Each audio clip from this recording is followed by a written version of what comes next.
నమస్కారం వార్తలకు స్వాగతం నేను శ్రీచంద్ర ముందుగా హెడ్లైన్స్ చూద్దాం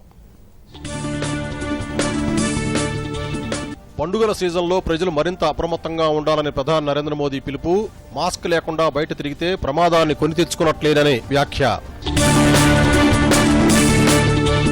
కరోనా రికవరీ రేటు అధికంగా ఉండటం శుభపరిణామమన్న ప్రధాని వ్యాక్సిన్ అందుబాటులోకి వచ్చే వరకు కోవిడ్ నిబంధనలు పాటించాలని నరేంద్ర మోదీ సూచన వరద ప్రభావిత ప్రాంతాల్లో సహాయక చర్యలను పర్యవేక్షించాలని ఎమ్మెల్యేలకు మంత్రి కేటీఆర్ సూచన బాధిత కుటుంబాలకు ఒక్కొక్కరికి 10,000 రూపాయల నగదు పంపిణీ దుబ్బాక ఉప ఎన్నికకు ఊపందుకున్న ప్రచారం గ్రామాల్లో విస్తృతంగా పర్యటిస్తున్న అభ్యర్థులు బంగాళాఖాతంలో మరో అల్పపీడనం ఉపరితల ఆవర్తనం మరో 3 రోజుల పాటు తెలుగు రాష్ట్రాల్లో భారీగా వర్షాలు పడతాయని వాతావరణ శాఖ హెచ్చరిక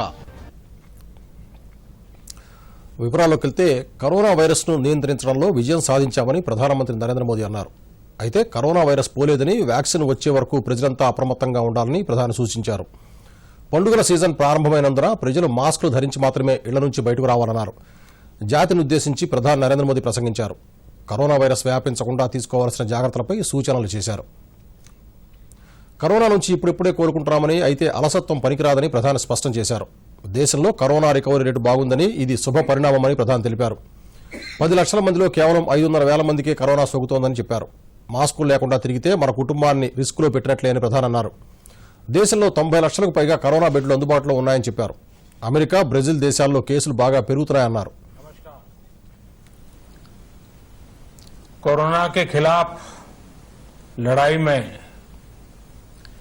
जनता कर्फ्यू से लेकर आज तक हम सभी भारतवासियों ने बहुत लंबा सफर तय किया है, लेकिन हमें ये भूलना नहीं है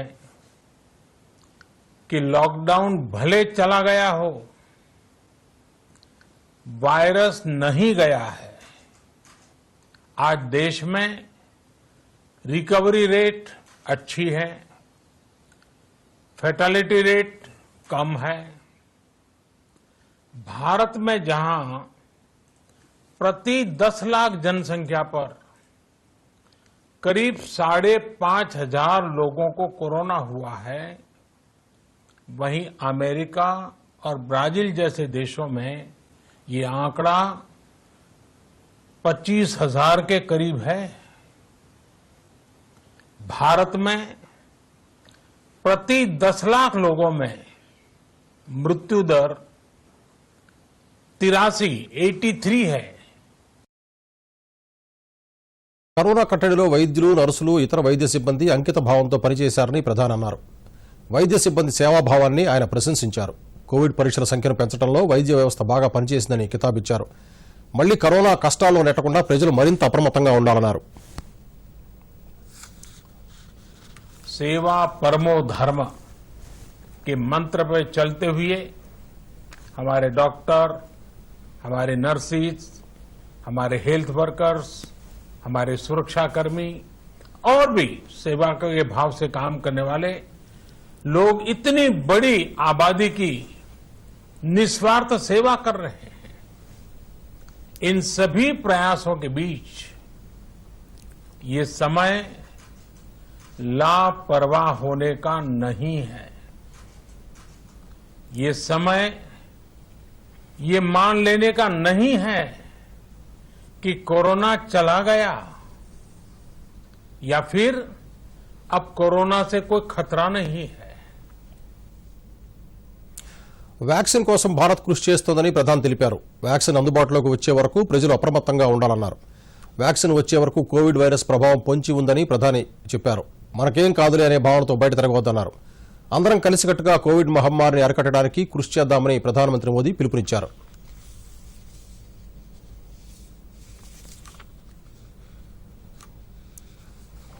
जब तक सफलता पूरी न मिल जाए लापरवाही नहीं करनी चाहिए.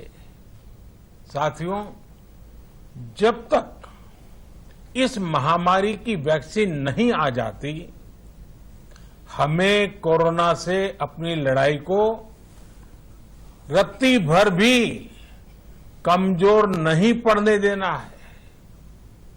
भारत में अभी कोरोना की कई वैक्सीन पर काम चल रहा है।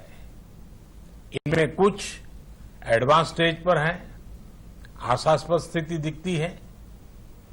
एक एक नागरिक तक वैक्सीन पहुंचे, इसके लिए तेजी से काम हो रहा है। नवरात्र, दशहरा, ईद, दीपावली, छठ पूजा, गुरु नानक जयंती समेत सभी त्योहारों की सभी देशवासियों को एक बार फिर से बहुत बहुत बधाई देता हूं। धन्यवाद। హైదరాబాద్ నగరంలో కొనసాగుతున్న వరద సహాయక చర్యలపై పురపాలక శాఖ మంత్రి కేటీఆర్ ప్రగతి భవన్లో సమీక్ష నిర్వహించారు. జీహెచ్ఎంసీ పరిధిలోని ఎమ్మెల్యేలు, మేయర్, డిప్యూటీ మేయర్ ఈ సమావేశంలో పాల్గొన్నారు. ఈ సందర్భంగా మంత్రి కేటీఆర్ మాట్లాడుతూ రానున్న 10 రోజుల పాటు ప్రతి ఎమ్మెల్యే వరద ప్రభావిత ప్రాంతాల్లో సహాయక చర్యలను పర్యవేక్షించాలని సూచించారు. వరదల వల్ల నష్టపోయిన ప్రతి ఒక్క కుటుంబానికి ముఖ్యమంత్రి ప్రకటించిన తక్షణ సహాయం అందేలా చూడాలన్నారు. ప్రతి ఒక్క బాధితునికి సహాయం అందాలన్నది ముఖ్యమంత్రి ఆలోచన విధానమని చెప్పారు. ఎమ్మెల్యేలు క్షేత్రస్థాయిలో పనిచేయాలన్నారు. సహాయక చర్యలతో పాటు పునరుద్దరణ పనులను కూడా ప్రారంభించాలన్నారు. కాగా ముఖ్యమంత్రి ఇచ్చిన పిలుపు మేరకు జీహెచ్ఎంసీ పరిధిలోని ఎమ్మెల్యేలు, ఎమ్మెల్సీలు, ఎంపీలు 2 నెలల వేతనాన్ని సీఎం సహాయ నిధికి ఇవ్వాలని నిర్ణయించారు. మధ్య బంగాళాఖాతంలో అల్పపీడనం ఏర్పడిందని వాతావరణ శాఖ అధికారులు తెలిపారు. అల్పపీడనంతో పాటు ఉపరితల ఆవర్తనం కొనసాగుతోందని చెప్పారు. అల్పపీడనానికి అనుబంధంగా 7.6 కిలోమీటర్ల ఎత్తులో ఉపరితల ఆవర్తనం కొనసాగుతోంది. ఇది మరింత తీవ్రంగా మారే అవకాశం ఉందని అధికారులు పేర్కొన్నారు. రాబోయే 48 గంటల్లో రాష్ట్ర వ్యాప్తంగా అనేక ప్రాంతాల్లో వర్షాలు కురిసే అవకాశం ఉందని వాతావరణ శాఖ అధికారులు తెలిపారు. వాతావరణ శాఖ రాష్ట్రానికి ఆరెంజ్ అలర్ట్ జారీ చేసింది. అల్పపీడన ప్రభావంతో హైదరాబాద్లోని అనేక ప్రాంతాల్లో వర్షం కురిసింది. మధ్యాహ్నం 12 గంటల నుంచి సాయంత్రం వరకు వివిధ ప్రాంతాల్లో వర్షపాతం నమోదైంది. ఫలితంగా అనేక చోట్ల ట్రాఫిక్ జామ్ ఏర్పడింది. మరోసారి వర్షం కురియడంతో లోతట్టు ప్రాంతాల్లో ఉన్న కాలనీల ప్రజలు, బస్తీవాసులు ఆందోళనకు గురయ్యారు. ఇదిలా ఉండగా మరికొద్ది రోజుల పాటు వర్షాలు కురిసే అవకాశం ఉన్నందున ప్రజలందరూ అప్రమత్తంగా ఉండాలని జీహెచ్ఎంసీ కమిషనర్ లోకేష్ కుమార్ విజ్ఞప్తి చేశారు. అత్యవసరమైతే తప్ప ఇళ్ల నుంచి బయటకు రావద్దని సూచించారు. ఎగువ ప్రాంతాల్లో కురుస్తున్న వర్షాల వల్ల రాష్ట్రంలో ప్రాజెక్టులోకి వరద ప్రవాహం కొనసాగుతోంది. జూరాల ప్రాజెక్టు పూర్తిస్థాయి నీటి నిల్వ 9.657 టీఎంసీలకు గాను ప్రస్తుతం 7.133 టీఎంసీల మేర నీరు నిల్వ ఉన్నట్లు అధికారులు తెలిపారు. దీంతో ప్రాజెక్టు 28 గేట్లు ఎత్తి దిగువకు దాదాపు 4 లక్షల క్యూసెక్కుల నీటిని విడుదల చేస్తున్నారు. నాగార్జున సాగర్ ప్రాజెక్టుకు వరద ప్రవాహం కొనసాగుతూ ఉండడంతో అధికారులు 18 క్రెస్ట్ గేట్లు ఎత్తి నీటిని విడుదల చేస్తున్నారు. ప్రస్తుతం ప్రాజెక్టు ఇన్ఫ్లో, అవుట్ఫ్లో 4,96,497 క్యూసెక్కులుగా ఉంది. ప్రాజెక్టు పూర్తి స్థాయి నీటి మట్టం 590 అడుగులకు గాను ప్రస్తుతం 588.3 అడుగుల మేర నీరు ఉన్నట్లు అధికారులు తెలిపారు. అటు మూసీ ప్రాజెక్టు 4 గేట్ల ద్వారా దిగువకు సుమారు 18,000 క్యూసెక్కుల నీటిని విడుదల చేస్తున్నారు. హైదరాబాద్లో ముంపుకు గురైన ఎంఎస్ మక్తా, రాజునగర్ బస్తీల్లో పురపాలక శాఖ మంత్రి కేటీఆర్ పర్యటించారు. ముంపు ప్రభావిత కుటుంబాలకు ముఖ్యమంత్రి కేసీఆర్ ప్రకటించిన తక్షణ సాయం 10,000 రూపాయలను ఒక్కొక్క కుటుంబాన్ని పరామర్శించి కేటీఆర్ వారికి నగదును అందజేశారు. సహాయక చర్యలు జరుగుతున్న తీరును అడిగి తెలుసుకున్నారు. నగరంలోని ప్రజలందరికీ రాష్ట్ర ప్రభుత్వం అండగా ఉంటుందని భరోసా ఇచ్చారు. కేటీఆర్ పర్యటనలో రాష్ట్ర పశుసంవర్ధక శాఖ మంత్రి తలసాని శ్రీనివాస్ యాదవ్, ఖైరతాబాద్ ఎమ్మెల్యే దానం నాగేందర్, నగర మేయర్ బొంతు రామ్మోహన్ తదితరులు పాల్గొన్నారు.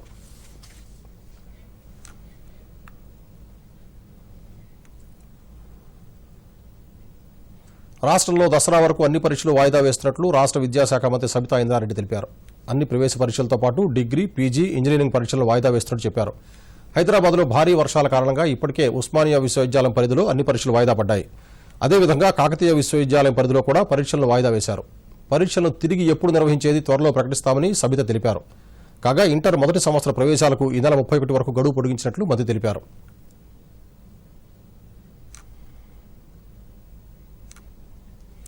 ఆడపిల్ల పుట్టిందంటే అదృష్టం అనే రోజు వచ్చేసింది. కేంద్ర ప్రభుత్వం ఆడపిల్లల కోసం ప్రవేశపెట్టిన పథకాలతో తల్లిదండ్రులు గుండెపై చేయి వేసుకుని నిబ్బరంగా ఉండే రోజులు వచ్చేశాయి. కేంద్ర ప్రభుత్వం అమలు చేస్తున్న సుకన్య సమృద్ధి యోజన, బేటీ బచావో బేటీ పడావో పథకాలు ఆడపిల్లల తల్లిదండ్రులకు ఎంతో మనోధైర్యాన్ని ఇస్తున్నాయి.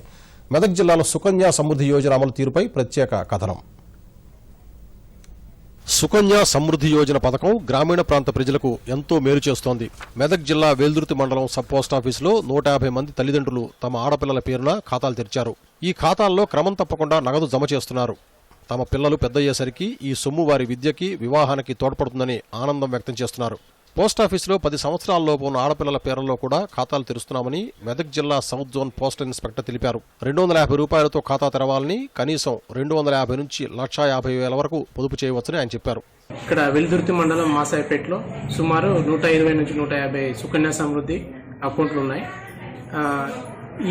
ఇక్కడ ఈ విలేజ్లో ఇంకొక 200 వరకు అకౌంట్స్ వస్తాయి. మా బ్రాంచ్ ఇన్ఛార్జ్ మా సబ్ పోస్ట్ మాస్టర్ గారు వెంకటేశ్వర గారు ప్రతి ఇంటిలో 10 సంవత్సరాల కంటే వయసు గల అమ్మాయిలకు ఎక్స్ప్లెయిన్ చేశారు వాళ్ళ కుటుంబంలోని వారికి. దాని పట్ల ఇక్కడ ప్రజలు కూడా సంతోషం, హర్షం వ్యక్తం చేశారు. సుమారుగా ఇంకో 200 అకౌంట్ల వరకు కూడా ఓపెన్ అవుతాయని అనుకుంటున్నాను. ఈ సుకన్య సమృద్ధి పథకంలో 18 సంవత్సరాలు నిండిన ఆడపిల్లలకు పై చదువులకు సగం విద్యా అవకాశం ఉంది కాబట్టి ప్రజలు దీని పట్ల బాగా ఆకర్షితులవుతున్నారు. మాసాయిపేటకు చెందిన రామ్ కుమార్ దంపతులు తమ 2 పాపల కోసం పోస్టాఫీసులో పొదుపు ఖాతా తెరవాలని భావించారు. పోస్టల్ అధికారులు సుకన్య యోజన గురించి వివరించడంతో ఆ ఖాతా తెరిచారు. బ్యాంకుల కన్నా పోస్టాఫీసులో డబ్బులు జమ చేయడం సులభంగా ఉందని రామ్ కుమార్ దంపతులు పేర్కొన్నారు. మేము మొదటగా ఈ సుకన్య యోజన గురించి మాకు పోస్ట్ ఆఫీసర్ ఎక్స్ప్లెయిన్ చేయడం జరిగింది. మొదటగా ఫస్ట్ పెద్ద పాప పుట్టినప్పుడు మేము ఇక్కడికి వచ్చి పాప పేరు పైన డబ్బులు వేద్దామని వచ్చినప్పుడు మాకు ఈ సుకన్య యోజన గురించి ఎక్స్ప్లెయిన్ చేయడం జరిగింది. ఇది మాకు చాలా ఉపయోగపడుతుందని తెలిసింది. ఎలా అంటే సార్ ఫస్ట్ ఎక్స్ప్లెయిన్ చేసినప్పుడు ఇది 250 నుంచి 1,50,000 రూపాయలకు కట్టుకోవచ్చు అని చెప్పారు. అంటే 250 ఇదే స్టాండర్డ్ అంటే లేదు, దీని మధ్యలో ఎంతైనా కట్టుకోవచ్చు అని చెప్పారు. అదే మా మధ్యతరగతి వాళ్ళకు మా స్తోమత తగ్గట్టుగా మేము 1,000-2,000 అలా వేసుకుంటున్నాం. మాసాయిపేట గ్రామానికి చెందిన గృహిణి శిల్పి మాట్లాడుతూ తమ నెలల పాప పేరున పోస్టాఫీసులో ఖాతా తెరిచామని తెలిపారు.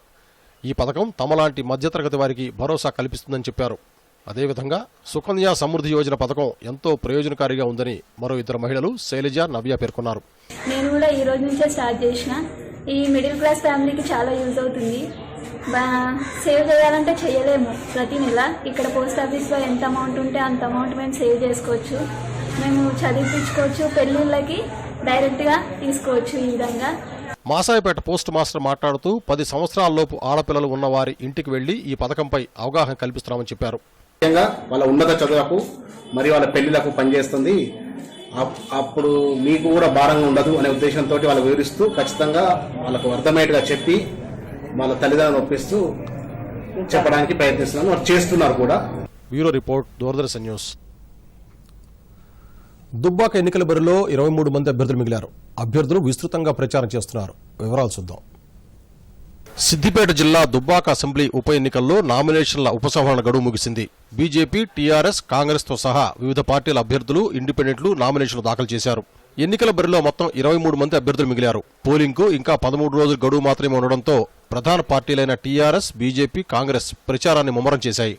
నవంబర్ 3వ తేదీన పోలింగ్ జరుగుతుంది. నవంబర్ 10న ఫలితాలు వెల్లడిస్తారు. అధికార టీఆర్ఎస్ అభ్యర్థి సోలిపేట సుజాత గెలిపే లక్ష్యంగా రాష్ట్ర మంత్రి హరీష్ రావు, ఉమ్మడి మెదక్ జిల్లాలకు చెందిన ఎమ్మెల్యేలందరూ దుబ్బాక నియోజకవర్గంలో విస్తృతంగా పర్యటిస్తున్నారు. టీఆర్ఎస్ అభ్యర్థిని గెలిపించాలని రాష్ట్ర మంత్రి హరీష్ రావు ప్రజలకు విజ్ఞప్తి చేస్తున్నారు. సిద్దిపేటలాగా దుబ్బాకను కూడా అభివృద్ధి చేస్తామని హరీష్ రావు హామీ ఇస్తున్నారు.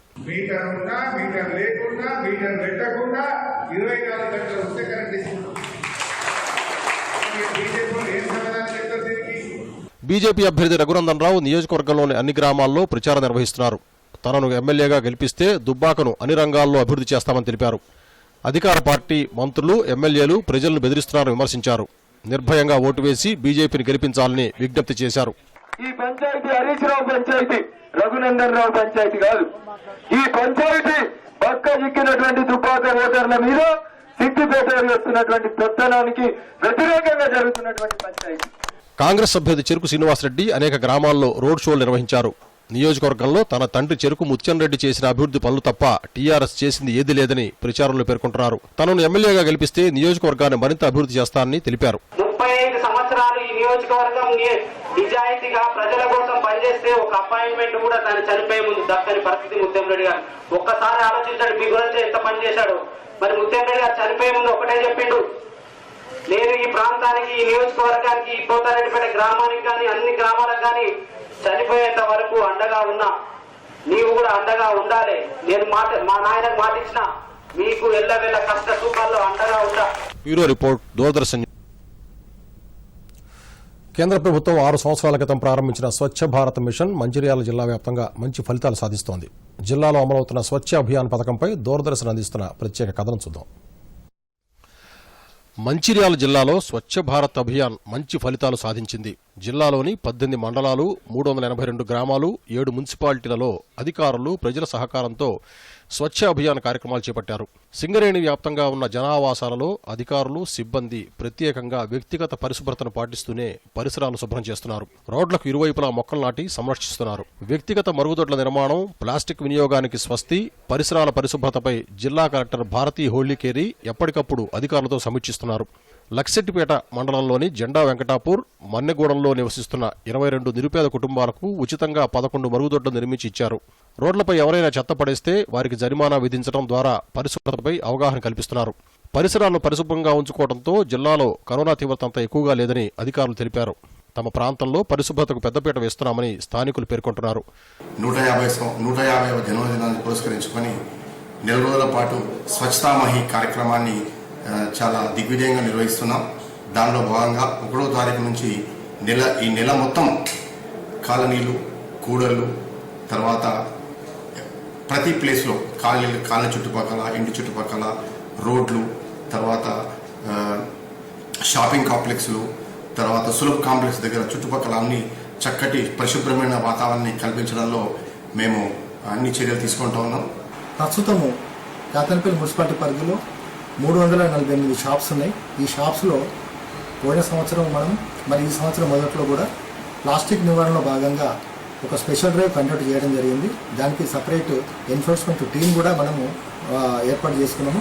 వారి ద్వారా ప్రతి ఒక్క కమర్షియల్ ఎస్టాబ్లిష్మెంట్ కూడా మనము తనిఖీ చేయడం జరిగింది. వారి నుంచి సుమారు 340 కిలోల ప్లాస్టిక్ వాళ్ళ దగ్గరికి వెళ్ళి సేకరించింది. అట్లాంటి వాళ్ళకి ఎవరెవరు ప్లాస్టిక్ వాడుతుందో వాళ్ళందరికీ పెనాల్టీలు కూడా వేయడం జరిగింది. మరొక ముఖ్య విషయం ఏంటంటే స్వచ్ఛ భారత్లో భాగంగా పచ్చదనం మనము పెంపొందించులో భాగంగా మనము 22 వార్డులకు 22 చిన్న చిన్న ట్రీ పార్క్స్ కూడా మనం ఏర్పాటు చేసుకుంటున్నాము. ఎప్పటికప్పుడు క్లీన్ చేస్తున్నారు మున్సిపాలిటీ వాళ్ళు కూడా వచ్చి. కాకపోతే ప్రజలకు కూడా అవగాహన కలిగేటట్టు చెప్తున్నారు మున్సిపాలిటీ వాళ్ళు. ఏమని ఇక్కడ ఎవరింటి ముందర వాళ్ళు చెత్త తీసేసుకోవాలి, ఉంచుకోవాలి, చెత్తట్లాగా ఉండకూడదు. Bureau report, Doordarshan news. Mahatma Gandhi జాతీయ ఉపాధి హామీ పథకం కరోనా కష్టకాలంలో గ్రామీణ ప్రజలకు వరంగా మారింది. జగిత్యాల జిల్లా మెట్పల్లి మండలం మెట్ల చిట్టాపూర్ గ్రామంలో ఈ పథకం విజయవంతంగా అమలవుతోంది. ఉపాధి హామీ పథకం కింద చెరువుల పునరుద్దరణ, కాలువల నిర్మాణం, ఇంకుడు గుంతలు, ఇతర పల్లె ప్రగతికి సంబంధించిన కార్యక్రమాలు చేపడుతున్నారు. వివరాలు చూద్దాం. కరోనా వైరస్ విస్తరించిన నేపథ్యంలో గ్రామాలలో పనులు లేక ఇబ్బందులు ఎదుర్కొంటున్న కూలీలు జాతీయ గ్రామీణ ఉపాధి హామీ పథకం ద్వారా లబ్ధి పొందుతున్నారు. ఆధునిక యంత్రాల రాక, కరోనా వైరస్ విస్తరణ కారణంగా కూలీలు పనులు కోల్పోయారు. ఈ దశలో కూలీలందరికీ జాతీయ గ్రామీణ ఉపాధి హామీ పథకం ద్వారా 100 రోజులు పనిదినాలు కల్పించాలని కేంద్రం మార్గదర్శకాలు జారీ చేసింది. ఈ పథకం మెట్పల్లి మండలంలో విజయవంతంగా అమలవుతోందని మండల అభివృద్ధి అధికారి కల్పన చెప్పారు. మండలంలోని 7,000 కుటుంబాలకు 2,30,000 గంటలు పని కల్పించామని తెలిపారు. పనుల కోసం వచ్చే కూలీలకు కరోనా వైరస్ పై అవగాహన కల్పిస్తున్నట్టు తెలిపారు. ముంబై, హైదరాబాద్ ప్రాంతాల నుంచి తిరిగి వచ్చిన కార్మికులకు జాబ్ కార్డు ఇచ్చి పనులు కల్పిస్తున్నామని తెలిపారు. తెలంగాణ ప్రభుత్వం ప్రతిష్టాత్మకంగా తీసుకున్నటువంటి హరితహారంలో భాగంగా మెట్పల్లి మండలంలో మరి రెవెన్యూ ప్లాంటేషన్ అనేది చేయడం జరిగింది. రోడ్డు ఇరువైపులా ప్రతి గ్రామంలో మొక్కలు నాటడం అనేది జరిగింది. అదేవిధంగా జగిత్యాల జిల్లాలో స్టేట్లోనే ఎక్కడ లేనటువంటి మంకీ ఫుడ్ కోర్ట్ అనేది మరి మా మండలంలో కూడా ప్రతి గ్రామంలో ఏర్పాటు చేయడం జరిగింది. అది స్టేట్ లెవెల్లో మెట్ల చిట్టాపూర్ నుంచి మంచి పేరు కూడా సాధించడం జరిగింది. మెట్ల చిట్టాపూర్ గ్రామ సర్పంచ్ శేఖర్రెడ్డి మాట్లాడుతూ ఉపాధి హామీ పథకం కూలీలకు అండగా ఉందని చెప్పారు. రాష్ట్ర ప్రభుత్వం చేపట్టిన పల్లె, ప్రకృతి వనాలు, మంకీ ఫుడ్ కోర్టు పనులు కొనసాగుతున్నాయని తెలిపారు. ఈ మన వ్యవసాయానికి పూడికతీత, కాలువల పూడికతీత కావచ్చు, కందకాలు కావచ్చు, మొక్కల్లో గుంతలు తవ్వడం, మొక్కలు నాటడం, మొక్కలకు నీరు పోయడం, ఎన్నో ఉపాధి హామీ ద్వారా వాళ్ళకు ఉపాధి కల్పించి గ్రామాన్ని కూడా అభివృద్ధి బాటలో ప్రభుత్వం నిర్ణయం తీసుకున్నది కాబట్టి గ్రామం అభివృద్ధి చెందుతుంది. ఉపాధి హామీ పనులతో తమ కుటుంబాలు ఆర్థికంగా నిలదొక్కుంటున్నాయని లబ్ధిదారులు పేర్కొన్నారు. 100 రోజుల కన్నా ఎక్కువ పని కల్పించాలని విజ్ఞప్తి చేశారు. ఇన్ని రోజులు కరోనా అయ్యబట్టి ఇంటికన్నే ఉన్నాము. పొట్టకు తిప్పాలి, ఇబ్బంది అయింది. మాకు ఉపాధి పని ఎక్కువ పెట్టాలా, 100 రోజులు రెండినా కానీ ఇంకా ఎక్కువ పెంచాలా. ఇన్ని రోజులు గుంతలు దవ్వినాము, చెట్లు పెట్టినాము, కాలువలు తీసినాము. ఇంతకు ముందు కాలువలు చేసినాము, దబ్బినాము, చెట్టకు నీళ్ళు పోసుడు, గడ్డి వీకేసుడు, నీళ్ళు పోసుడు ఇవన్నీ జరిగినాయి. ఇప్పుడు ఆగిపోయింది. మాకు ఎక్క కావాలా, 100 రోజులకు ఎక్క కావాలా. మాకు ఏం లేవు, భూములు జాగలు ఏం లేవు. మేము దీని మీద ఆధారం. Bureau report, Doordarshan news. దేశవ్యాప్తంగా రెవెన్యూ బ్లాకులు జిల్లాల అభివృద్ధికి చేపట్టాల్సిన కార్యాచరణ ప్రణాళికను కేంద్ర గ్రామీణాభివృద్ధి పంచాయతీరాజ్ శాఖ మంత్రి నరేంద్ర సింగ్ తోమర్ విడుదల చేశారు. వీడియో కాన్ఫరెన్స్ ద్వారా జరిగిన ఈ కార్యక్రమంలో తోమర్ మాట్లాడుతూ 73వ రాజ్యాంగ సవరణ ద్వారా 3 అంచెల పంచాయతీరాజ్ వ్యవస్థ అమల్లోకి వచ్చిందని చెప్పారు. గ్రామ పంచాయతీ, బ్లాకు లేదా మండల పంచాయతీ, జిల్లా స్థాయిలో పంచాయతీ వ్యవస్థలు పనిచేయడానికి 15వ ఆర్థిక సంఘం 60,750 కోట్లు కేటాయించిందని చెప్పారు. వివిధ స్థాయిల్లో ఈ నిధులను అభివృద్ధి కోసం ఖర్చు చేయాల్సి ఉందని కేంద్ర మంత్రి తెలిపారు. लगभग आधी बहनें चुनकर आती हैं और वो अपने दायित्व का निर्वहन करती हैं। यह भी निश्चित रूप से हम सब लोगों के लिए प्रसन्नता की बात। पंचायती राज क्षेत्र संस्था की दृष्टि से सबसे बड़ा क्षेत्र है, भौगोलिक दृष्टि से भी बड़ा क्षेत्र है, इसलिए लगातार वो चीजों की आवश्यकता महसूस की जाती रही। एक तो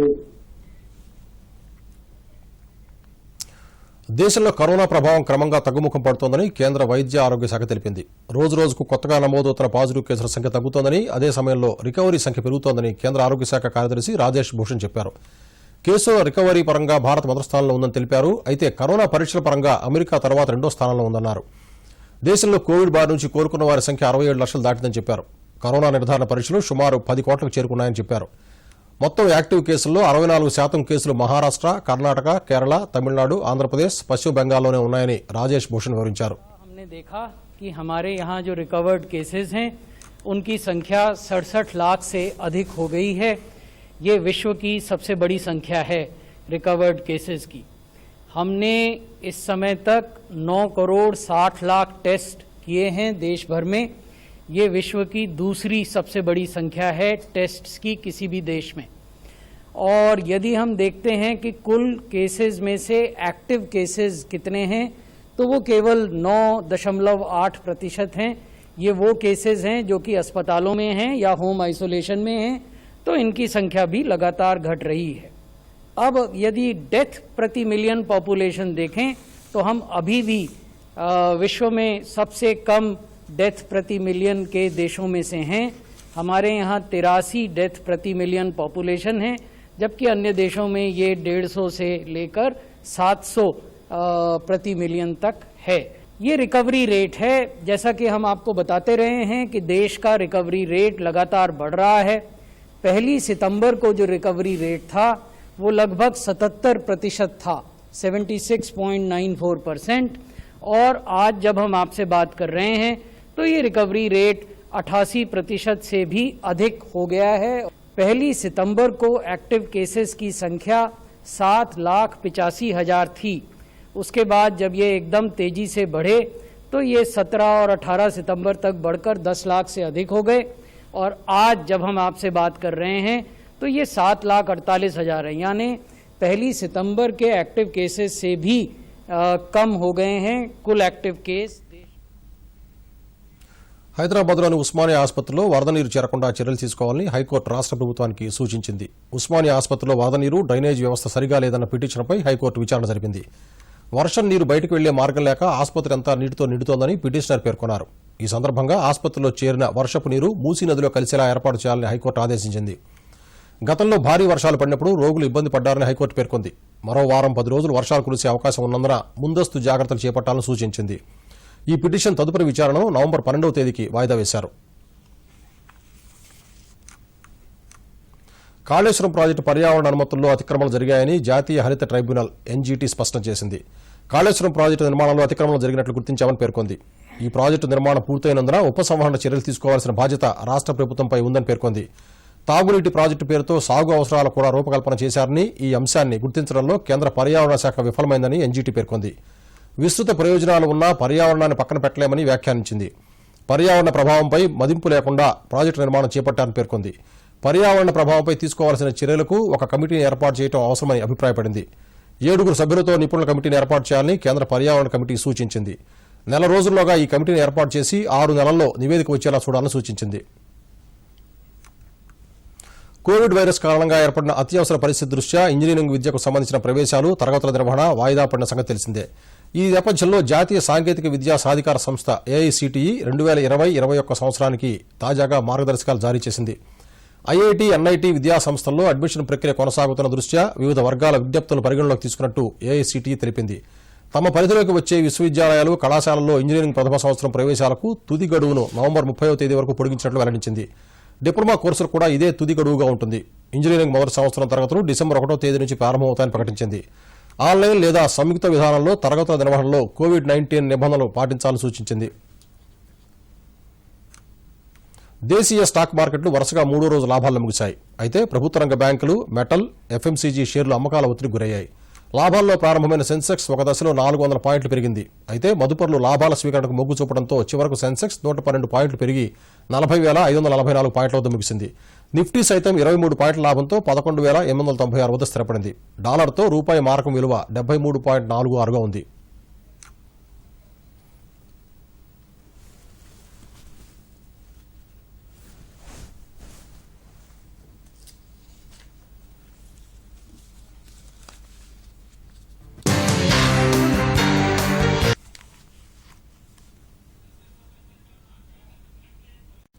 కోవిడ్-19 అతి వేగంగా వ్యాపిస్తుంది. అతి దగ్గరగా నిలబడి తుమ్మినా, దగ్గినా, మాట్లాడినా లాలాజల బిందువులు మార్పిడి జరిగి వైరస్ శరీరంలోకి ప్రవేశిస్తుంది.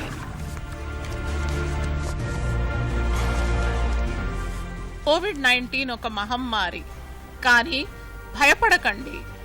కోవిడ్ రాకుండా వచ్చినా దానిని చిత్తుగా ఓడించగలిగే ఈ 3 సూత్రాలు పాటిద్దాం రండి.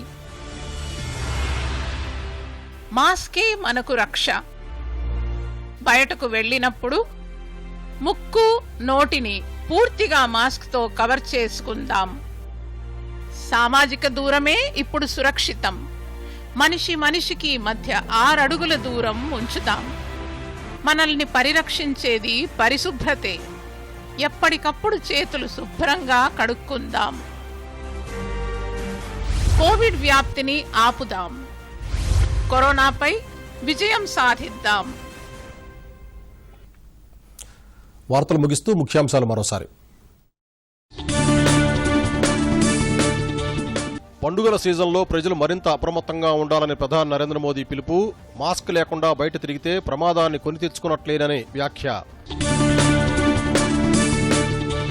కరోనా రికవరీ రేటు అధికంగా ఉండటం శుభపరిణామమన్న ప్రధాని. వ్యాక్సిన్ అందుబాటులోకి వచ్చే వరకు కోవిడ్ నిబంధనలు పాటించాలని నరేంద్ర మోదీ సూచన. వరద ప్రభావిత ప్రాంతాల్లో సహాయక చర్యలను పర్యవేక్షించాలని ఎమ్మెల్యేలకు మంత్రి కేటీఆర్ సూచన.